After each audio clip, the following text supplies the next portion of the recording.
एते मेहनत करिकिना आज आमर पार्वण ऋतुरे आमर दुर्गा पूजा के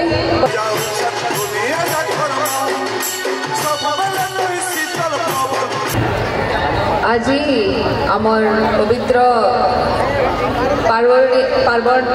महोत्सव रे आमर पवित्र दुर्गा पूजा रे उपस्थित सब गुरुजन मन के माँ मासी मन के समस्त के मोर नमस्कार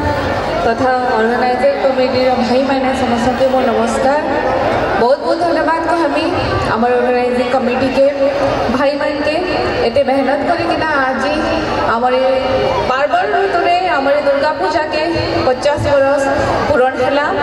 तो एटा डेडिकेशन तांकर सहयोग आउ तांकर हार्डवर्क लगी ही एंडे पूजाटा आहरी आगे बढ़ू सब माँ मासी मैंने जगह अच्छन समस्ते जान ए पार्वण ऋतु चली माँ दुर्गा ऋतु चली माँ दुर्गा पूजा होचे माँ मासी मैंने जगह अच्छन भाई मैंने भी अच्छन समस्त को अनुरोध करनी कि समस्ते जमी गोटे नारी सम्मान का मैंने रक्षा कर पार्मा सब भाई मान दायित्व कर्तव्य है ये जगह केमती माँ मासी मैंने स्टैम्पेड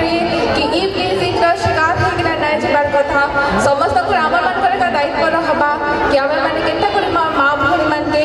ठीक हिसाब से घर के पहुँचामा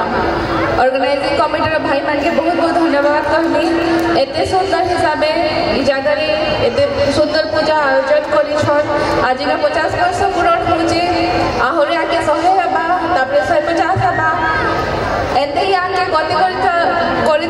लास्ट टाइम बोधे आमर शीतल षष्ठी भी बहुत सुंदर प्रोग्राम होता आज दुर्गा पूजा रे सुंदर प्रोग्राम होचे निश्चित भाव में आमर गर्व कथा है बहुत बहुत धन्यवाद कहमी कि जाके मते डाकिना सम्मान देथिबार लागि विपद कथा कहबार मौका देथिबार लागि आ आपण में जेबे डाकबे आमे माने आसमु जगह उपस्थित रहबो बेसी किछ ना कहे मनोरंजन कार्यक्रम चली छे भाषण मारबार टाइम नै से समस्त को पवित्र